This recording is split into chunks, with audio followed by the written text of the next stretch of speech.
Glasgow, Oslo, Stockholm, Lisbon, Palermo, Monte Carlo. From these cities on January the 23rd, 1951, over 300 cars set out on the 21st Monte Carlo Rally. For 3 days and 3 nights, the 6 columns of cars crisscross over most of Western Europe before converging in central France. In order to complete the road section of the rally without loss of marks, an average speed of 31 mph or 50 kilometers per hour must be kept up. Glasgow, on a murky January afternoon. That's where the rally began for me and 70 of the British teams.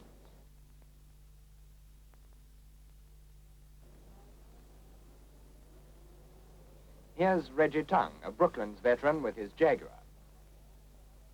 Ouch, that's warm. Mike Cooper's magnificent Bentley incorporated this original line in fog lamps. And here's our Jupiter going up onto the ramp for sealing. Various vital parts are colored with a special paint, and these marks are checked on arrival at Monte Carlo to prevent substitution of the engine parts en route. And now for the big moment. Lord Provost Sir Victor Warren lowers the Scottish standard, and number 206, the Channon Brothers Morris, starts the 1951 rally from Glasgow. 3, 2, 1, and away. A.K. Stevenson checks each car out at minute intervals, a job he's done these many years. And there goes the first of the Hillman team, trim-looking and ready for the 2,000 miles from the murk of Glasgow to the sun of the Mediterranean. Down 2,000 miles to Lisbon in the early evening. This is a popular jumping-off place for the Monte Carlo adventure. Here's Tommy Wisdom in a Sunbeam Talbot. And Jean Trevoux, 3 times a winner of the rally. The sleek Simca fancied to win the 1500cc class. And now the majestic Delahaye Trevoux driving sets off. Can he make this his 4th win? North to Stockholm, where there were 40 starters. Here's Greta Molander, Sweden's hope for the ladies' prize, and the car, a Swedish Saab. But the majority of the Scandinavian drivers favored American cars. A few last-minute preparations, and then over to the start outside the Royal Automobile Club, where Captain Hans Torrell flags off the first car, a new BMW. The German drivers returned in strength this year, and here's Liner's Mercedes.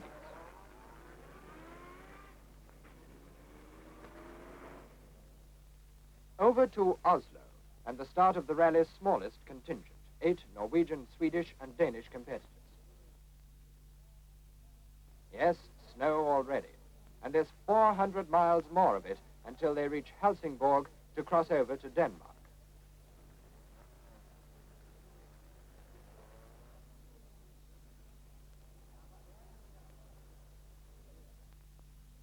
From Oslo in midwinter to Palermo, already thinking of spring.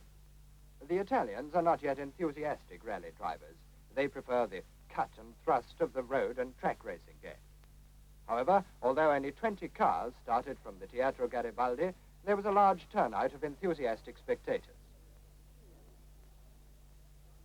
Prince Lanza di Trabia, the Sicilian racing driver, in a new Alfa Romeo. 2, 1, arrivederci. At Monte Carlo, the famous smile of Louis Chiron greets us. Chiron, who is a monegasque himself, naturally carries the hopes of local enthusiasts.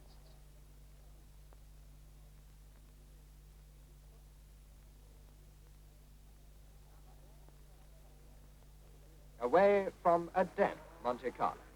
And having seen the starts, let's return to Sweden. These were the conditions the Scandinavians had to cope with for their first 400 miles. But these northern drivers are thoroughly used to driving on the snow, and this will give them, in fact, quite an advantage.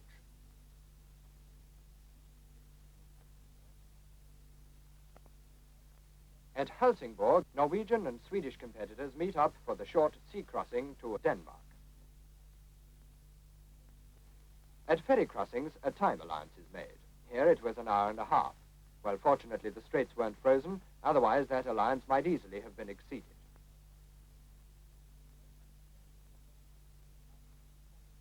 On the boat, friends from both countries meet up and swap experiences of their first stretch.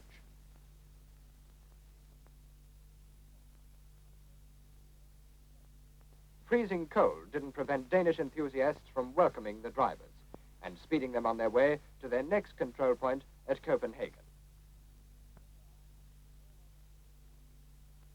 And here they are at the Royal Automobile Club at Copenhagen. Now, a word about these controls. Each driver has a route book, which is marked up to show that the car has passed through the control and the time at which the driver reported. Well, the hospitality at Copenhagen is famous, and the drivers are more than ready for their Pilsner and Frankfurters. And then out again into the night and through the deserted city streets of Copenhagen. We leave the Scandinavians crossing the Lillebælt Bridge at dawn. Dawn. At Folkestone, the British drivers had a cold reception after their long night's run through Scotland, Wales, and England. The moon shone brilliantly for most of the way, and the dreaded fog appeared only in small patches. In fact, driving conditions were for once very nearly perfect, and no one had much difficulty in reaching the Folkestone control with time in hand for a brief rest for both men and cars.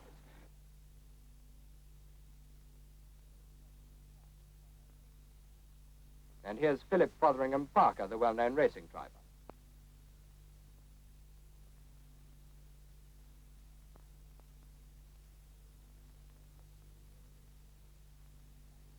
The Channel was its usual wintry surf, and not a few preferred the icy winds on deck to the bacon and egg atmosphere down in the saloon.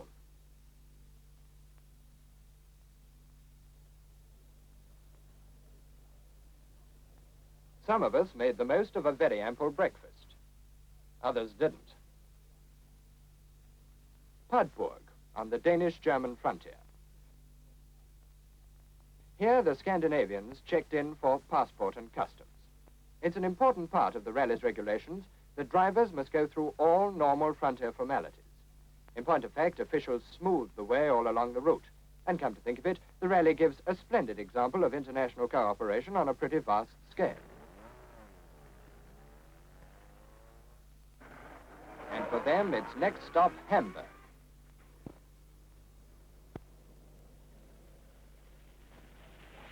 Believe it or not, this is Madrid. The Lisbon contingent hit the city at the same time as a snowstorm, and the capital presented a wholly uncharacteristic appearance. Weather like this made the early part of the rally no picnic for the Lisbon starters. North again, this time to Boulogne at midday of the second day. Here comes the Dinard with the British contingent aboard. From Boulogne, their route takes them eastwards through Lille into Belgium, then on through the night to Amsterdam, then back into Belgium to Brussels, and on to Paris.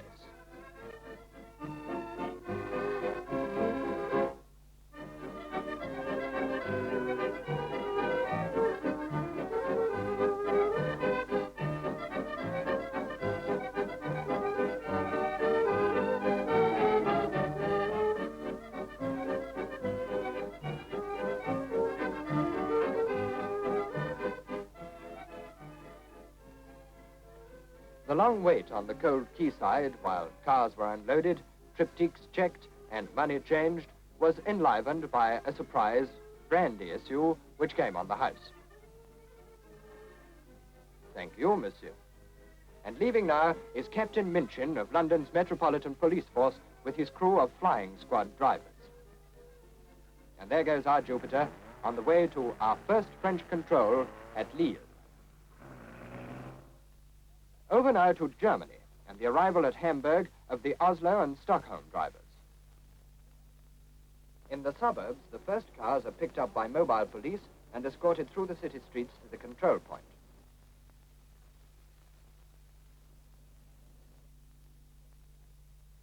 And this Volkswagen with a German crew was sporting rather an original line in body belts. This car favored a hunting motif.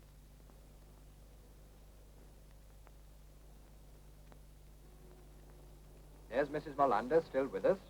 and Herr Reinthal, a well-known German driver, got a big welcome from friends in Hamburg. These two saloons with fins down the back are Czech tetraplanes. There were few casualties among the Scandinavian contingent at the Hamburg control, and nearly everyone checked in on time. Enjoying yourself?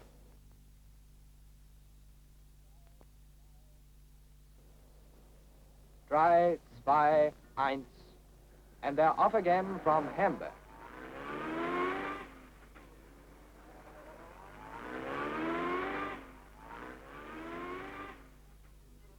Out of the city, over the Elbe Bridge.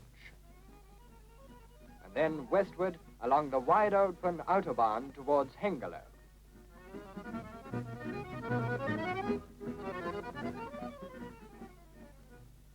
Back to the British contingent, now making speed down the tree-lined road to Lille.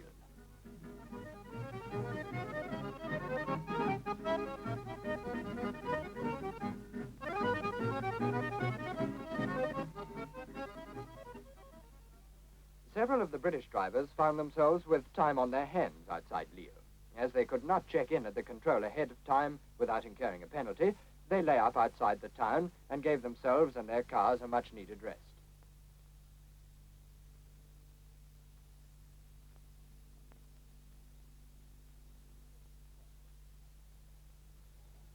The Lille control, like so many others, was memorable for the lavishness of the buffet. And Gordon Wilkins and I were looking a lot happier after sampling it.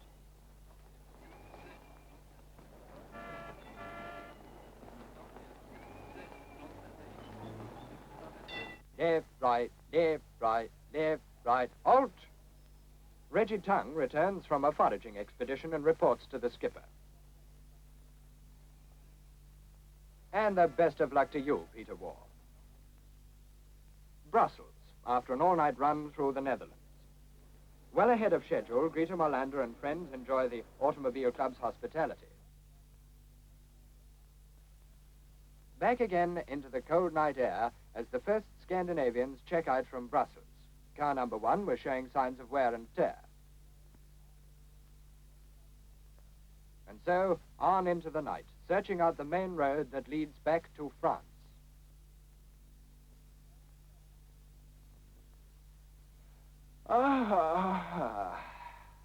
Ken Rawlings seems to need a pick-me-up, and he's got it.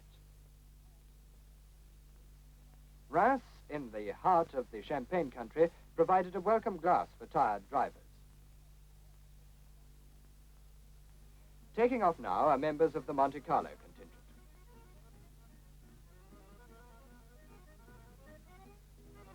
This is Winter, a former U.S. Air Force navigator, and the only American in the rally. And there he goes.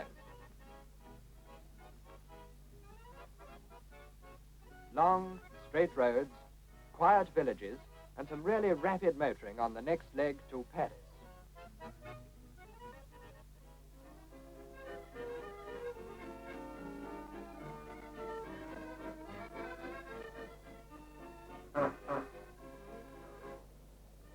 Through the busy streets, over the Place de l'Étoile, and then into the hurly-burly of the control point in Avenue d'Iéna.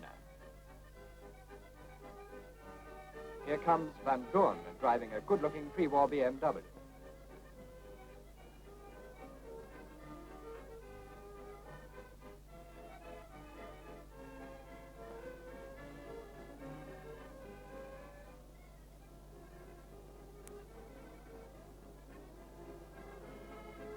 Quite a few people are now getting into the control with only seconds to spare. But Mrs. Molander is still with us.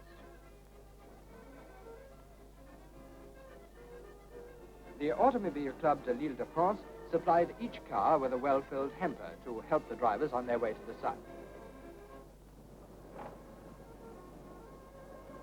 Just outside the control, the cars are picked up by members of the famous Mobile Police Force of Paris. Some of us were of the opinion that this was probably the fastest stretch we put in on the whole rally.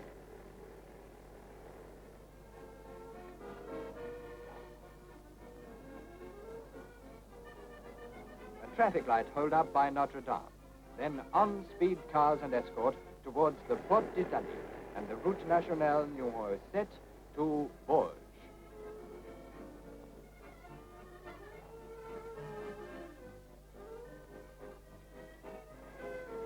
Thank you, my friend. That was a big help.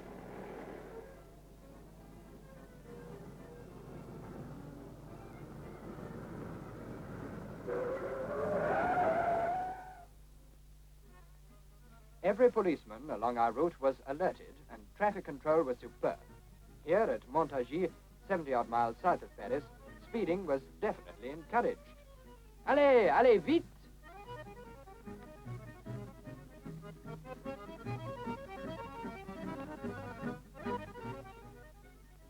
The afternoon calm of the cathedral city of Bourges was shattered rudely as the rally cavalcade came sweeping in. Bourges was a focal point of the rally, for by now every contingent had converged. The Italians were the last to join the column.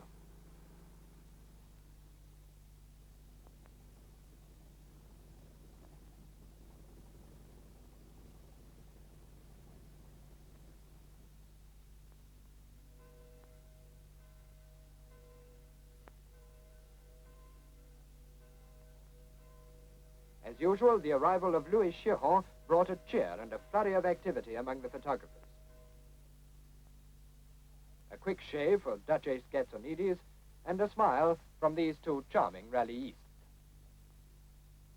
Got your route book and your hamper? Goodbye.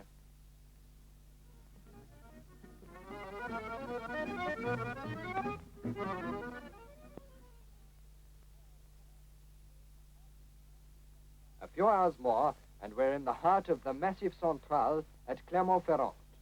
Clermont, a hive of motoring enthusiasm, is the home of France's Grand Prix champion Louis Rosier, and the whole town turns out to watch for his car, a baby Renault.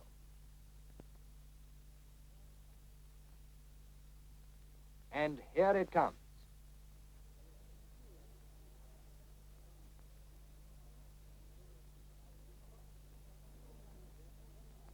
Up go the magnesium flares, and pandemonium reigns while the photographers get to work. Driving the car is Rosier's young son. Father, of course, is sound asleep in the back. Yes, they're proud of the Rosiers at Clermont-Ferrand.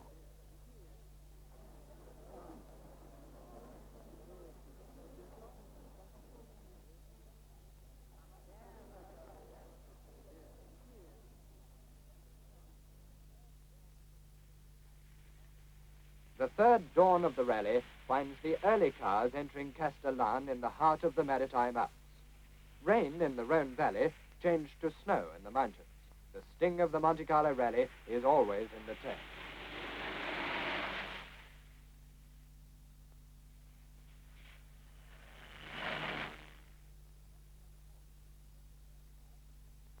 Let's jump forward a bit, still with the early cars, to catch the first arrivals at Monte Carlo. And what a morning. An icy wind from the sea and torrential rain greeted the unfortunate early birds.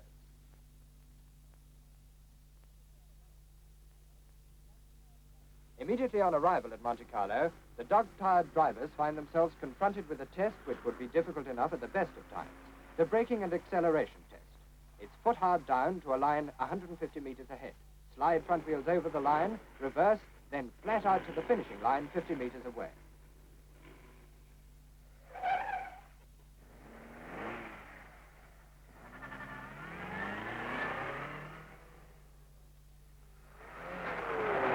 Beautiful example of how to do it. Back, forward, and away to the finish. Perfect. Now a dramatic moment. Here comes Louis Chiron with a clean sheet so far. A good performance here, and he's a likely winner. But he misses his gear. He finds it, but it's no good. 27 seconds. Yes, it was tough luck on Louis Chiron. Now let's get back to the later contingents. For half the rally is still strung out over the Alpes Maritimes in the mountains, and they're having the worst of the weather.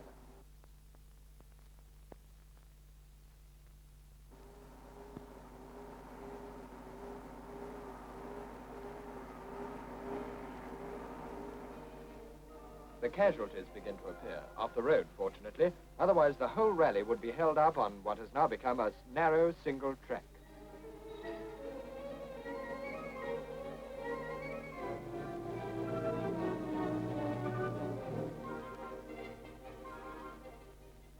Yes, it's pretty as a Christmas card, isn't it? But there's nothing pretty about these roads and the surface.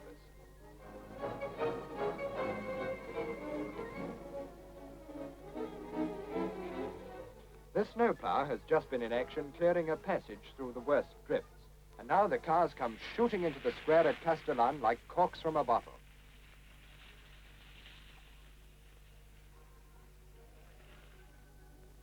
Three British cars, Austin A90, Jupiter and Humber, traveling fast and giving no quarter.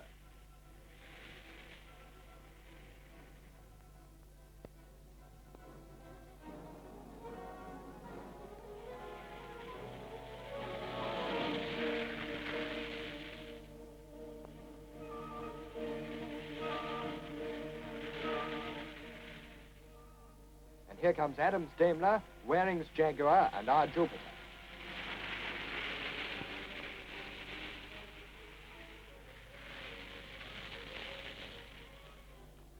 And now watch this lot. Ken Carter cornering in great style.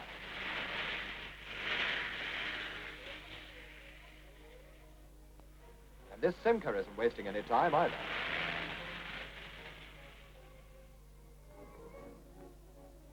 Out of Castellan and onto the Col de Pilon, more than 1,000 meters up and snow all the way. And then the last of the snow. We drop down and down into Provence. And there's the sun and some summery-looking clouds. A last thankful look back at the mountains, and then, right ahead of us, the sight we've been waiting for, the sea.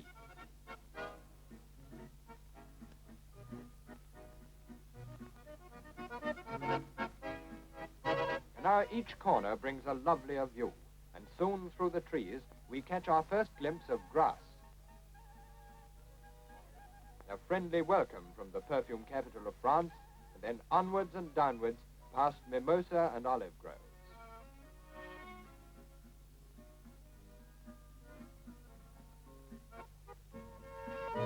So to Nice, along the Promenade des Anglais. And then out onto the Basse Corniche with its endless bends and bridges. And yes, that was it, the frontier post of Monaco, and we've arrived.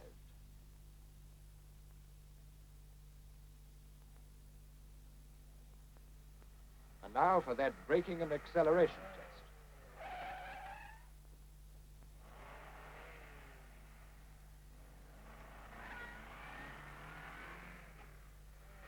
And here comes Louis Rosier. He's lost no points on the road section, and he makes no mistake here. 25.8 seconds. And the first phase of the rally is over. The cars and drivers rest at last.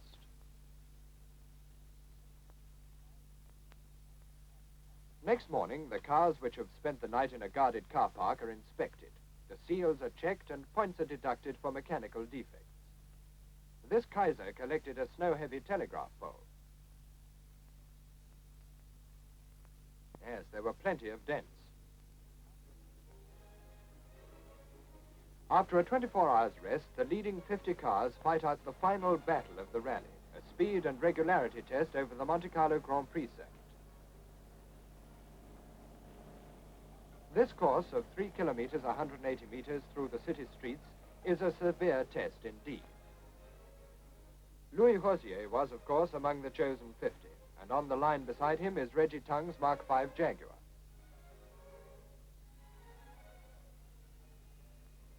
The cars lap the circuit 6 times. The first 2 laps are to familiarize the drivers with the course.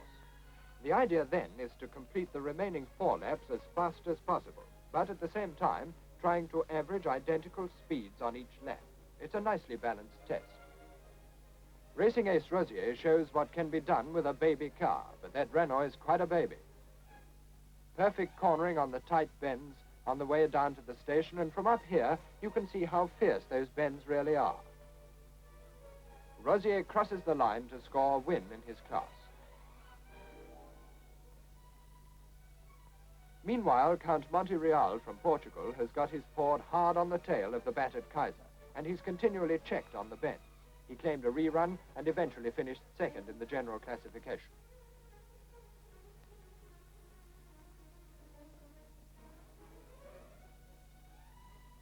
Now it's the turn of Maestro Chiron, who got lots of points to make up after that braking and acceleration test. With him is a Jaguar driven by Irishman Colin Vard. Chiron, on his own ground, gives an immaculate display, and indeed his speed is such that he catches up on the Jaguar, having gained a lap, and the Irishman certainly wasn't loafing. And just watch the tail flick round.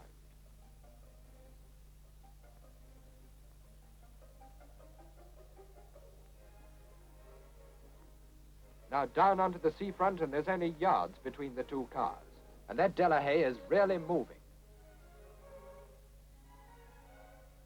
The Jaguar gets the flag after a fine run. And here's Chiron setting up the lap record. All eyes are now on Trevoux. Like Chiron, he's driving a Delahaye, but he's gained much better marks on braking and acceleration, so he's going to be hard to beat. Sharing the circuit is our own Jupiter, with Gordon Wilkins driving.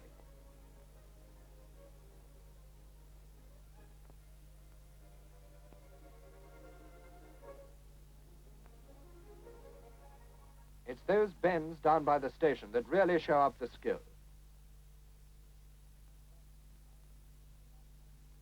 Here Gordon slides the Jupiter round nicely while I was checking our stopwatches.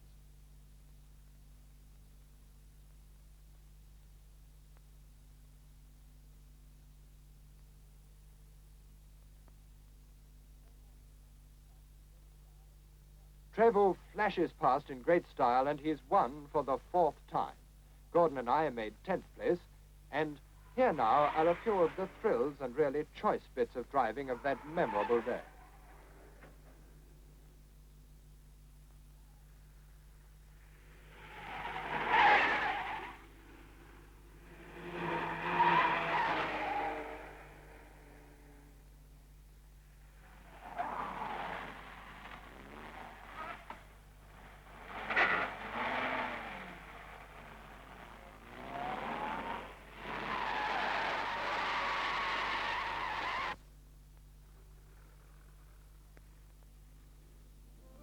So, finally, to the parade of cars drawn up in order of merit outside the Royal Palace high up above Monte Carlo.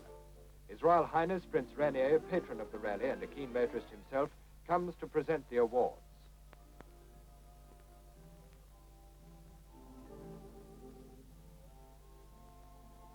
And here are some of the laurels.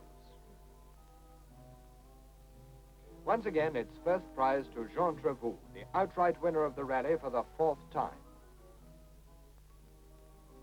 His co-driver, Crovetto, takes the bouquet from Monsieur Nogues, the rally's chief organizer, and the magnificent Delahaye is fittingly adorned. Cameras click, and well may the victors smile. Leading British car was the Jaguar of dark horse Colin Vard, who was 3rd in the general classification. Our teammates Robinson and Ellison won the 1500 class and also collect the team prize for Giant. 2 more class winners, Rosier and Lesueur. Mesdames Hustings and Sigrand won the ladies' prize in a Peugeot. And there's Walter Waring, who tied 6th with Wharton.